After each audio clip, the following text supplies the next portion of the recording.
ಇಲ್ಲಿವರೆಗೂ ನಾವು ಕಾಲದಲ್ಲಿ ನಾವೆಲ್ಲ ಹೆಂಗಿದ್ವಿ ಅಂದರೆ ಕಾಡಿನಲ್ಲಿ ಸಹ ಪ್ರಾಣಿಗಳ ಜೊತೆ ನಮ್ಮ ಬಾಳ್ವೆ ಇದ್ವಿ. ಆವಾಗ ನಾಗರಿಕತೆ ಇರಲಿಲ್ಲ, ಏನಂದ್ರೆ ಏನು ಗೊತ್ತಿರಲಿಲ್ಲ.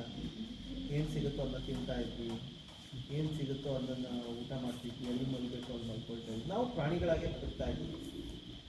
ಬಟ್ ಆದರೆ ನಾನು ಸೈಂಟಿಫಿಕ್ಲಿ ಹೇಳ್ಬೇಕಂದ್ರೆ ನಾವು ಆ ಥರ ಜೀವನಾಂಶ ಮನುಷ್ಯನಿಗೆ ಪ್ರಾರಂಭ ಆಗ್ತಾ ಬಂದಿದೆ. ಆಮೇಲೆ ಹೋಗ್ತಾ ಹೋಗ್ತಾ ವಿಜ್ಞಾನ ಯಾವ ರೀತಿ ಪ್ರಾರಂಭ ಆಯಿತು, ಮನುಷ್ಯನ ಆಲೋಚನೆಗಳು, ತನಗೆ ಬೇಟೆ ಆಡೋ ಒಂದು ಕಲೆ ಬಂತು. ಅದು ಸಾಧಾರಣವಾಗಿ ಎಲ್ಲ ಪ್ರಾಣಿಗಳಲ್ಲೂ ಬೇಟೆ ಆಡೋಂಥ ಒಂದು ಕಲೆ ಇದೆ. ಆದರೆ ಮನುಷ್ಯನಲ್ಲೇ ಯಾತಕ್ಕೆ ಆ ಬೇಟೆ ಆಡೋ ಕಲೆ ಬಂತು, ಮತ್ತು ತಾನೊಂದು ಮನೆ ಮಾಡ್ಕೋಬೇಕು, ತನಗೆ ಆದಂಥ ಒಂದು ವಸ್ತ್ರ ಇಟ್ಕೋಬೇಕು, ಎಲ್ಲ ಪ್ರತಿಯೊಂದು ಒನ್ ಬೈ ಒನ್ ನಾವು ಹಂತವಾಗಿ ಬೆಳೀತಾ ಬಂದ್ವಿ. ಒಂದು ದೈವ ಅನ್ನೋದು ಸ್ಟಾರ್ಟ್ ಆಯಿತು, ಧರ್ಮಗಳು ಸ್ಟಾರ್ಟ್ ಆಯಿತು. ನಾವು ಸೈಂಟಿಫಿಕ್ಲಿ ಅದನ್ನು ನೋಡೋಕ್ಕೆ ಹೋದಾಗ ಕಾಡುಗಳನ್ನ ನಾವು ಬಾಳ್ವೆ ನಡೆಸೋಕ್ಕೆ ಹೋದಾಗ ಇವೆಲ್ಲ ನಮಗೆ ಸಿಗುವಂಥದ್ದು. ಬಟ್ ಇವತ್ತು ನಾವು ಇಷ್ಟರ ಮಟ್ಟಿಗೆ ಬಂದು ಇಲ್ಲಿ ಕೂತ್ಕೊಂಡಿದ್ದೀವಿ. ವಿಜ್ಞಾನ ಎಷ್ಟು ಕೊಡ್ತು ಅಂದರೆ ಇವತ್ತು ನಾವು ಆಕಾಶಕ್ಕೂ ಹಾರಬಲ್ಲೆವು, ನೀರಿನ ಆಳಕ್ಕೆ ಹೋಗಬಲ್ಲೆವು, ಇಲ್ಲಿಂದ ಸುರಂಗಗಳನ್ನು ಕೊರೆಯಬಲ್ಲೆವು. ವಿಜ್ಞಾನ ಅಷ್ಟರ ಮಟ್ಟಿಗೆ ಮನುಷ್ಯನ ತೆಗೆದುಕೊಂಡು ಹೋಗಿದೆ. ಬಟ್ ಆದರೆ ಏನಾಗ್ತಿದೆ ಇವತ್ತು ನಮ್ಮ ಪ್ರಕೃತಿಗೆ ನಾವೇನು ಕೊಡ್ತಾ ಇದ್ದೀವಿ, ಎಲ್ಲಿ ನಾಶ ಆಗ್ತಾ ಇದೆ, ಏನಾಗ್ತಿದೆ. ಸೊ ನಾವು ಫಸ್ಟು ನಿಮ್ಮೊಂದು ಎಕೋಸಿಸ್ಟಮ್ ಬಗ್ಗೆ ನಾವು ಎಕ್ಸ್ಪ್ಲೈನ್ ಮಾಡ್ತೀವಿ. ಎಕೋಸಿಸ್ಟಮ್ ಅಂದರೆ ಎಲ್ಲರಿಗೂ ಗೊತ್ತಿದೆ ಅಲ್ಲ. Can anyone explain about ecosystem? Ecosystem ಅಂದರೆ ಏನು?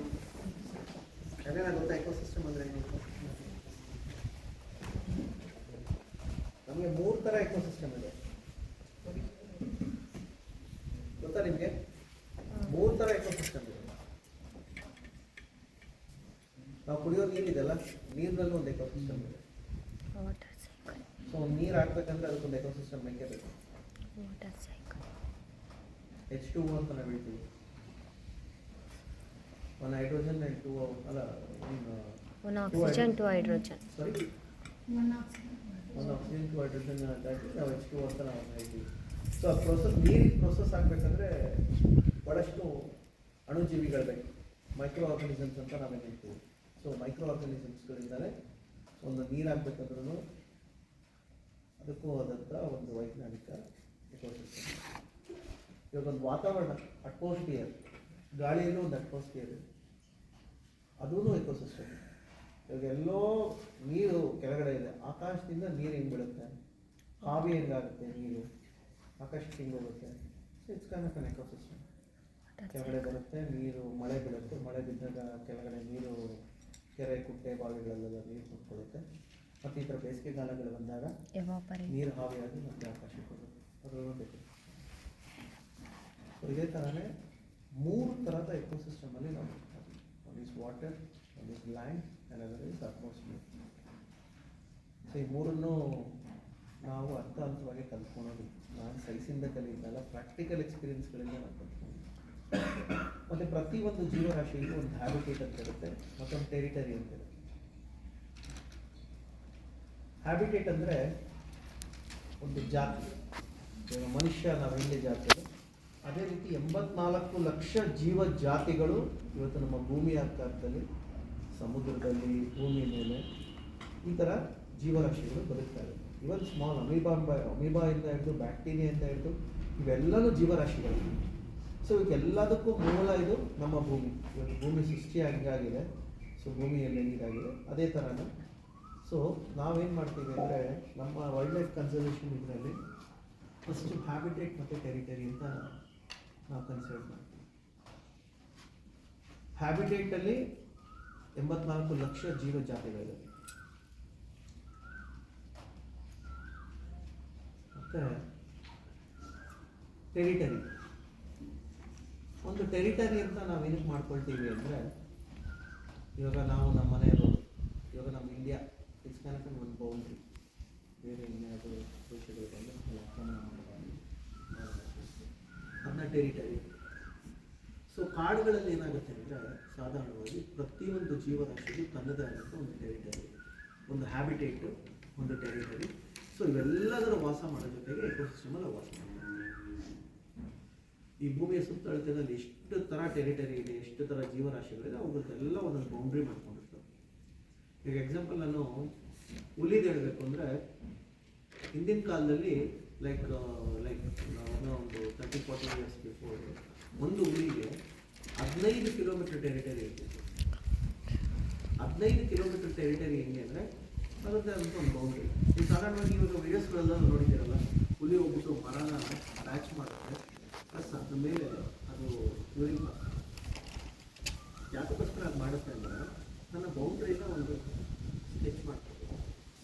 ಸೊ ಆ ಬೌಂಡ್ರಿ ಸ್ಕೆಚ್ ಒಳಗಡೆ ಏನಾಗುತ್ತೆ ಅಂದರೆ ಅವರ ಸಿಬ್ಲಿಂಗ್ಸ್ಗಳು ಅಂದರೆ ಒಂದು ಹುಲಿಯ ಪ್ರಭೇದಗಳ ಒಂದು ಗಂಡ, ಹೆಂಡತಿ, ಚಿಕ್ಕಪ್ಪ, ದೊಡ್ಡಪ್ಪ, ಮಾವ, ಮೈಸ, ಈ ಥರ ಎಲ್ಲ ಜೊತೆಗೆ ಒಂದು ಸೇರಿ ಒಂದು ಟೆರಿಟರಿ ಅಂತ ಮಾಡ್ಕೊಂಡಿದ್ದೀವಿ. ಈ ಟೆರಿಟರಿಯಿಂದ ಇನ್ನೊಂದು ಟೆರಿಟರಿ ಅಲ್ಲಿನಲ್ಲಿ ಬರೋಲ್ಲ. ಅವಾಗ ಅಲ್ಲಿ ಏನಾಗುತ್ತೆ ಅಂದರೆ ಬೇರೆ ಹುಲಿ ಬಂದಾಗ ಅದು ಸ್ಕ್ರ್ಯಾಚ್ ಮಾಡಿರೋದು ಅದನ್ನು ಸ್ಮೆಲ್ನ ನೋಡಿಬಿಟ್ಟು, ಸೊ ಇಲ್ಲಿ ಯಾವುದೋ ಒಂದು ಟೆರಿಟರಿ ಇದೆ, ಈ ಜಾಗಕ್ಕೆ ನಾನು ಬರಲ್ಲ. ಆ ಟೆರಿಟರಿ ಒಳಗೇ ತನ್ನ ಆಹಾರಕ್ಕೆ ಬೇಕಾಗುವಂಥ ಎಲ್ಲ ರೀತಿ ಅದನ್ನು ವ್ಯವಸ್ಥೆ ಮಾಡ್ಕೊಂಡಿದೆ. ಲೈಕ್ ಅದಕ್ಕೆ ಬೇಟೆಯಾಡುವಂಥ ಜಿಂಕೆಯಿಂದ ಹಿಡಿದು ಅದಕ್ಕೆ ಕುಡಿಯೋ ನೀರಿಂದ ಹಿಡಿದು, ಸೊ ಆ ಥರ ಒಂದು ಪದ್ಧತಿಯಲ್ಲಿ ಪ್ರಾಣಿಗಳು ಬದುಕ್ತವೆ. ಬಟ್ ಆದರೆ ಇವಾಗ ಏನಾಗಿದೆ ಅಂದರೆ 15 ಕಿಲೋಮೀಟರ್ ಇದ್ದಂಥ ಟೆರಿಟರಿ ಇವತ್ತು 5 ಕಿಲೋಮೀಟರ್ ವಾಸ್ತು ಬಂದಿದೆ. ಟೈಗರ್ಗೆ ನಮ್ಮ ಇಂಡಿಯಾನಲ್ಲಿ ಕರ್ನಾಟಕ ಸೆಕೆಂಡ್ ಪ್ಲೇಸ್ ಇದೆ, first place Madhya Pradesh. Just around 1 or 2 ಕಪ್ಸಿಂದ 1 or 2 ಟೈಗರ್ಸಿಂದ ನಾವು ಸೆಕೆಂಡ್ ಪ್ಲೇಸ್. ಆನೆಗೆ ಟೆರಿಟರಿ ನಂಬರ್ 1 ಕರ್ನಾಟಕ ಇದೆ. ಚಿರತೆಗೂ ಕರ್ನಾಟಕ ನಂಬರ್ 1 ಇದೆ. ನೀವೆಲ್ಲ ಅನ್ಕೋಬೋದು ಕೇರಳದಲ್ಲಿ ಆನೆಗಳು ಜಾಸ್ತಿ, ತಮಿಳುನಾಡಲ್ಲಿ ಆನೆಗಳು ಜಾಸ್ತಿ ಇದೆ. ಬಟ್ ಕರ್ನಾಟಕ ಅರಣ್ಯ ಪ್ರದೇಶ ಭಾಳ ದೊಡ್ಡದಿದೆ. ಆನೆಗಳೇನಂದರೆ ಸಂಚಾರಿ ಜೀವಿಗಳು. ಒಂದು ಪ್ರದೇಶದಿಂದ ಎಷ್ಟರ ಮಟ್ಟಕ್ಕೆ ಅವು ಟ್ರಾವೆಲ್ ಮಾಡ್ತವೆ ಅಂದರೆ ಹತ್ತತ್ರ 3000 ಕಿಲೋಮೀಟರ್ವರೆಗೂ ಹೋಗ್ತವೆ. ರೀಸೆಂಟಾಗಿ ನಿಮ್ಗೆ ಯಾರನ್ನ ಗೊತ್ತಿದೆಯಾ, ಒಂದು ಆನೆ ಬಂಡೀಪುರ ಇದರಲ್ಲಿ ಇದ್ದಂಥ ಆನೆ ಒಂದು ಜೀನ್ನ ಅವ್ರು ಕಲೆಕ್ಟ್ ಮಾಡಿ ಇಟ್ಕೊಂಡಿದ್ರು. ಅದೇ ಆನೆ 3 ವರ್ಷ ಆದಮೇಲೆ ಬೇರೆ ಇನ್ನೊಂದು ಯಾವುದೋ ಟೆರಿಟರಿಯಲ್ಲಿ ಅಪೇರೆನ್ಸ್ ಆಗುತ್ತೆ. ಆಮೇಲೆ ಇವಾಗ ಫಾರೆಸ್ಟ್ ಡಿಪಾರ್ಟ್ಮೆಂಟ್ ಏನು ಮಾಡುತ್ತಂದರೆ, ಯಾವುದೇ ಒಂದು ಸತ್ತ ಪ್ರಾಣಿದು ತನ್ನ ಟಸ್ಕರ್ಗಳು ಇವನ್ನೆಲ್ಲ ಕಲೆಕ್ಟ್ ಮಾಡಿ ಇಟ್ಕೊಳ್ತಾರೆ. ಅದರಲ್ಲಿ ಅವ್ರು ಏನು ಮಾಡಿರ್ತಾರೆ ಅಂದರೆ ಒಂದು DNA ಟೆಸ್ಟ್ ಅಂತ ಮಾಡಿಟ್ಟಿರ್ತಾರೆ. ಆಮೇಲೆ ಯಾವುದೇ ಒಂದು ಹುಲಿ ಸತ್ರು ಅಷ್ಟೇ, ಆಮೇಲೆ ಅದರದಂಥ ಉಗುರು ಇವೆಲ್ಲ ರೀಸೆಂಟಾಗಿ ನಿಮ್ಗೆ ಗೊತ್ತಿರಬೇಕು. ಹುಲಿ ಕೇಸ್ಗಳೆಲ್ಲ ಎಷ್ಟರ ಮಟ್ಟಿಗೆ ಸ್ಟ್ರಾಂಗ್ ಆಗುತ್ತೆ, ಅದೆಲ್ಲ ಅವರೆಲ್ಲದದ್ದು DNA ಟೆಸ್ಟ್ಗಳನ್ನ ಇದನ್ನು ತಗೊಳ್ತಾರೆ. ಪ್ರಾಣಿಗಳ ಏನು ಒಂದು ಚರ್ಮದಿಂದ ಹಿಡಿದು, ಮೂಳೆಯಿಂದ ಹಿಡಿದು, ಕೊಂಬಿಂದ ಹಿಡಿದು, ಕೂದಲಿಂದ ಹಿಡಿದು ಪ್ರತಿಯೊಂದನ್ನು ಇವಾಗ ವನ್ಯಜೀವಿ ಸಂರಕ್ಷಣೆ ಕಾಯ್ದೆಯಲ್ಲಿ ಯಾರೂ ಆ ಥರ ಪ್ರಬಲವಾಗಿಲ್ಲ. ಬಟ್ ಅದರ ಪೂರ್ವಿಕರು ತೆಗೀತು ಅಂದರೆ like before 1972 wild life act 1972ನಲ್ಲಿ ಆ್ಯಕ್ಟ್ನ ತೊಗೊಂಬರ್ತಾರೆ. ಆ ಆ್ಯಕ್ಟಿಗಿನ ಮುಂಚೆ ಏನು ಮಾಡಿರ್ತಾರೆ ಅಂದರೆ, ಸೊ 1972 ಬಿಫೋರ್ ಏನು ಅನಿಮಲ್ಸ್ಗಳನ್ನ ಪ್ರಿಸರ್ವ್ ಮಾಡ್ತಿದ್ರು, ರಾಜರ ಅರಮನೆಗಳಲ್ಲಿ ತುಂಬ ಪ್ರಿಸರ್ವ್ ಮಾಡ್ತಿದ್ರು, ಅವೆಲ್ಲ ಬೇಟೆ ಆಡಿದ್ದು ಇದೆಲ್ಲ ಅದನ್ನೆಲ್ಲ ಒಂದು ಡಾಕ್ಯುಮೆಂಟ್ ಮಾಡಿಟ್ಕೊಂಡು ಅವ್ರು ಇಟ್ಕೊಂಡಿರೋದ್ರಿಂದ ಸೊ ಅವ್ರಿಗೆ ಅಲೋದು. ಇವಾಗ 1972 ಮೇಲೆ ಏನು ಆ್ಯಕ್ಟ್ ಬಂದ ಮೇಲೆ ಯಾರ್ಯಾರ ಮನೆಯಲ್ಲಿ ಇದೆಲ್ಲ ಇಟ್ಕೊಂಡಿದ್ರು ಅಂತ ಗೌರ್ಮೆಂಟು ಸೀಸ್ ಮಾಡಿಕೊಂಡು ತಮ್ಮ ಟ್ರೆಷರಲ್ಲಿ ಇಟ್ಕೊಂಡು, ಸೊ ಆ ಟ್ರೆಷರಲ್ಲಿ ಯಾವ ರೀತಿ ರೆಕಾರ್ಡ್ಸ್ನ ಮೇಂಟೈನ್ ಮಾಡಿರ್ತಾರೆ ಅಂದರೆ ಎಷ್ಟೋ ವರ್ಷಗಳಿಂದ ಸತ್ತಂಥ ಪ್ರಾಣಿಗಳದ್ದು DNA ಟೆಸ್ಟ್ಗಳನ್ನು ಮಾಡಿರ್ತಾರೆ. ಸೊ ಆ ಟ್ಯಾಚ್ ಮಾಡ್ತಾರೆ ಎಲ್ಲ ಫಾರೆಸ್ಟ್ ಡಿಪಾರ್ಟ್ಮೆಂಟ್ಗಳಲ್ಲೂ ಇದನ್ನೆಲ್ಲ ಮಾಡಿರ್ತಾರೆ. ಸೊ ಇದನ್ನೆಲ್ಲ ನಾವೇನು ಹೇಳ್ತೀವಿ ಅಂತಂದರೆ ಪ್ರಿಸರ್ವೇಷನ್, ಕನ್ಸರ್ವೇಟಿವ್ ಮತ್ತು ಪ್ರಿಸರ್ವೇಷನ್. ಇವನ್ ಅನಿಮಲ್ ವೈಲ್ಡ್ ಲೈಫಲ್ಲಿ ಕನ್ಸರ್ವೇಟಿವ್ ಆ್ಯಂಡ್ ಪ್ರಿಸರ್ವೇಟಿವ್ ಕೂಡ ಭಾಳ ತುಂಬ ಇಂಪಾರ್ಟೆಂಟ್. ಕನ್ಸರ್ವ್ ಏನಕ್ಕೆ ಅಂತ ಹೇಳಿದ್ರೆ, ಯಾಕಂದರೆ ಗೊತ್ತಾ ಕನ್ಸರ್ವ್ ಅಂದರೆ ಏನು ಅಂತ? What you mean by conserve? So why do we conserve? So what you mean by conserve? You all know? Save ಮಾಡಿ ಕನ್ಸರ್ವ್ ಅಂದರೆ ಸಂರಕ್ಷಿಸೋದು, ಫ್ಯೂಚರ್ ಜನರೇಷನ್ಗೆ ಅದನ್ನು ಕನ್ಸರ್ವ್ ಮಾಡಿ ಸಸ್ಟೈನಬಲ್.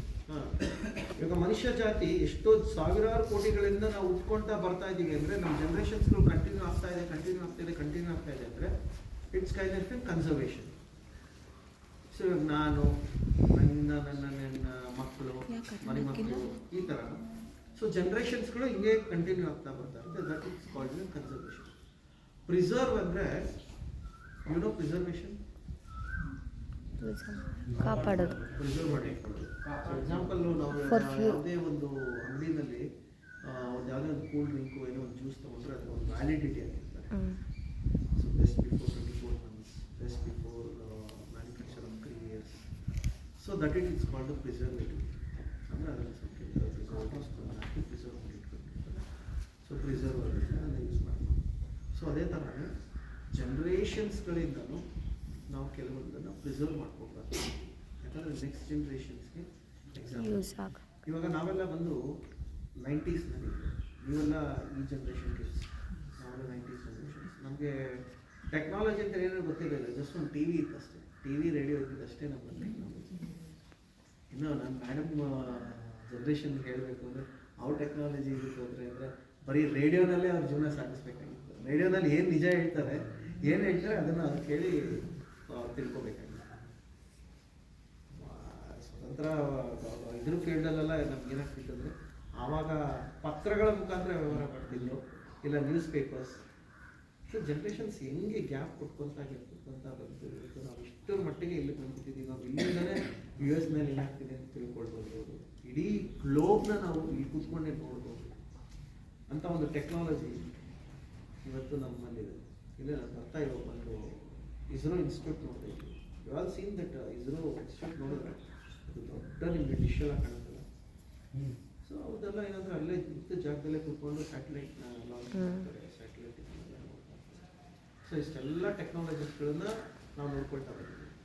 ಬಟ್ ಆದರೆ ಇವತ್ತು ನಮ್ಮ ಕಾರ್ಡ್ಗೆ ಏನು ಟೆಕ್ನಾಲಜಿ ಕೊಟ್ಟಿದ್ದೀವಿ, ನಾವು ಕಾರ್ಡ್ನ ಎಷ್ಟರ ಮಟ್ಟಿಗೆ ನಾವು ಉಳಿಸ್ಕೊಂಡಿದ್ದೀವಿ, ಕಾರ್ಡ್ನ ಎಷ್ಟರ ಮಟ್ಟಿಗೆ ನಾವು ಹಾಳು ಮಾಡ್ತೀವಿ, ಜೀವನದಲ್ಲಿ ನಮ್ಮ ಕಾರ್ಡ್ ಎಷ್ಟು ಹಾಳಾಗ್ತಿದೆ. ಸೊ ನಿಮ್ಗೆ NSS ಸ್ಟೂಡೆಂಟ್ಸ್ ಆಗಿ ನೀವೆಲ್ಲ ಇವತ್ತು ಗ್ರಾಮಾವಸ್ಥೆಯಲ್ಲೇ ಮಾಡೋಕ್ಕೆ ಬಂದಿದ್ದೀರಾ. ಲೈಕ್ ಇವತ್ತು ಏನೇನು ಸ್ಟಾರ್ಟ್ ಆಗಿದೆ. ಸೊ ನಿಮ್ಮ ಪ್ರಕಾರ NSS ಅಂದರೆ ಏನು ಅಂತ ಅಂದ್ಕೊಂಡಿದ್ದೀವಿ. So what you all think NSS ಅಂದರೆ? ಸೊ ಈಚ್ ಒಬ್ಬೊಬ್ಬರಿಗೆ ಒಂದೊಂದು ಥಾಟ್ಸ್ ಇರುತ್ತೆ. You can share your thoughts. NSS ಅಂದರೆ ಏನಮ್ಮ? ಏನು ಹೇಳಿ ಯಾರನ್ನ? Can anyone give any example? NSS ಅಂದರೆ ಏನು ಎಕ್ಸ್ಪೆಕ್ಟ್ ಮಾಡಬೇಕು?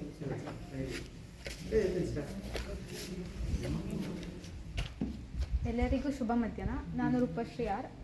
ನನ್ನ ಪ್ರಕಾರ NSS ಅಂದರೆ ಅದು ಒಂದು ಸೀಮಿತವಾಗಿ ಅದೊಂದು ಘಟಕ ಅಂತ ಹೇಳೋದು ಬಿಟ್ಟು ಅದರಿಂದ ನಾವು ತುಂಬ ವಿಷಯಗಳನ್ನ ಕಲ್ತ್ಕೊಂಡಿದ್ದೀವಿ.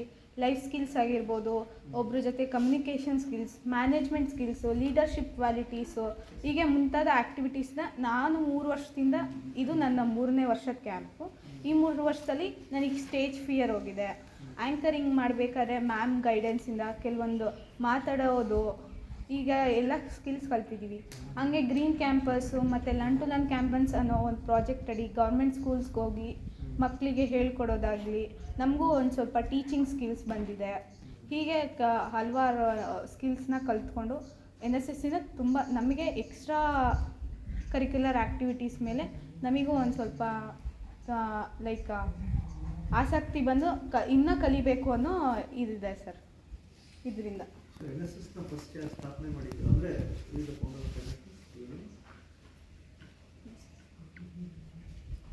ಅದು ಈಗ NSS ಅಂತ ನಾವು ಒಂದು ಕಾಲೇಜಲ್ಲಿ ಇದು ಮಾಡಿದ್ದೀವಿ. ಬಿಫೋರ್ NSS ಅಂತ ಬಂದುಬಿಟ್ಟು ಮಹಾತ್ಮ ಗಾಂಧೀಜಿ ಅವರು ಗೊತ್ತಲ್ಲ, ಅವರಲ್ಲಿ ಒಂದು ಸಂಘ ಇತ್ತು. ಅವರು ಒಂದು ಟೀಮ್ ಮಾಡ್ಕೊಂಡಿದ್ರು. ಅವರು NSS ಅಂತ ಟೀಮ್ ಮಾಡ್ಕೊಂಡಿದ್ರು. ಗ್ರಾಮಾವಸ್ಥೆಗೆ ಮಹಾತ್ಮ ಗಾಂಧಿ ಜೊತೆ ಸಾವಿರಾರು ಜನ ಗ್ರಾಮಾವಸ್ಥೆಗೆ ನೋಡಿದ್ರೆ ನೀವೆಲ್ಲ ಹಳೆಯ ಪೊಲೀಸ್ ಕಟ್ಟೆ ಹೋಗಿದ್ದೀರ. ಸ್ವತಂತ್ರ ಹೋರಾಟ ಟೈಮಲ್ಲಿ ಇದೇ ರೀತಿ ಮಹಾತ್ಮ ಗಾಂಧೀಜಿಯವ್ರ ಜೊತೆ ಒಂದು ಟೀಮ್ ಇತ್ತು.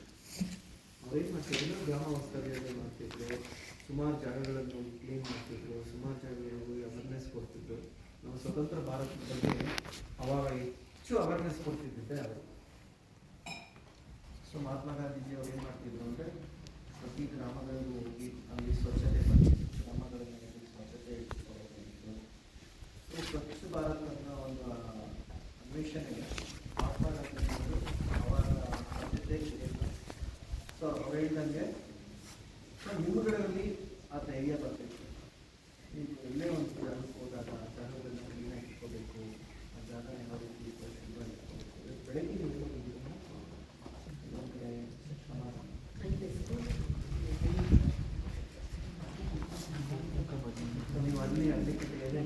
ಮಾಡ್ತೀವಿ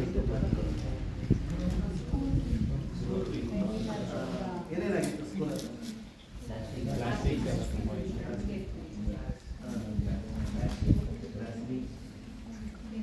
ಸ್ಕೂಲಲ್ಲಿ ಬಂದಾಗ ನಾನು ತುಂಬ ಅಬ್ಸರ್ವ್ ಮಾಡಿದೆ ನೋಡೋದು ಯಾರು ನೋಡೋದು did anyone watch it me what I was observing ನಾವು ಸ್ವಲ್ಪ ಎಂಟ್ರೆನ್ಸಲ್ಲಿ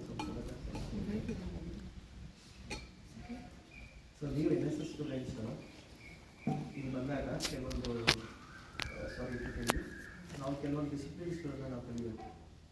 ಸಿ ನಾನು ಅಷ್ಟೇ at the age of around some 16-14 like 15 years ಇರ್ಬೋದು. ಸೊ ನಾವು ಬೆಂಗಳೂರು ನಗರದಲ್ಲಿ ಏನು ಅಂದರೆ ಅವಾಗ ನಾನು ಇದ್ರ ಟೈಮಲ್ಲಿ ಕಾರ್ಗಿಲ್ ವಾರ ಆಗ್ತಿತ್ತು 1999-2000 ಭಾಳ ದೊಡ್ಡ ಕಾರ್ಗಿಲ್ ವಾರ ಆಗ್ತಿತ್ತು. ಒಂದು ದಿನನಿತ್ಯ ಅವೆಲ್ಲ ಎಷ್ಟೊಂದು ಚಾನಲ್ಸ್ ವಿಜಯ ಟಿವಿನೋ ಒಂದು ದೂರದರ್ಶನ ಇಷ್ಟಲ್ಲೇ ನಾವು ನೋಡ್ತಾ ಇದ್ವಿ. ನಮ್ಗೆ ಅದೊಂದು ಚಾನಲ್ನಲ್ಲೇ ಸಾಯಂಕಾಲ ನ್ಯೂಸ್ ಹಾಕೋದಕ್ಕೆ ನಾವು ಕಾಯ್ತಾ ಇರ್ತೀವಿ. ಯಾಕಂದರೆ ನಮ್ಮ ಬಾರ್ಡರ್ ಏನಾಗ್ತಿದೆ ಅಂತ ನಮ್ಗೆ ಗೊತ್ತಾಗಬೇಕು. ಟಿವಿ ನ್ಯೂಸು ಮತ್ತು ಇವ್ರದ್ದು 4 ಚಾನಲ್ ಬರ್ತಿತ್ತು ಅಷ್ಟೇ, ಜಾಸ್ತಿ ಚಾನಲ್ಸ್ ಇರಲಿಲ್ಲ. ಸೊ ನಾವಾಗೆಲ್ಲ ಅವಾಗ ಏನು ಮಾಡ್ತಿದ್ವಿ ಅಂದರೆ ನ್ಯೂಸ್ಗೋಸ್ಕರ ಕಾಯ್ಕೊಂಡು ಕೊಡ್ತಾ ಇದ್ವಿ. ಯಾಕಂದರೆ ಕಾರ್ಗಿಲ್ ಯುದ್ಧ ಸ್ಟಾರ್ಟ್ ಆದಾಗ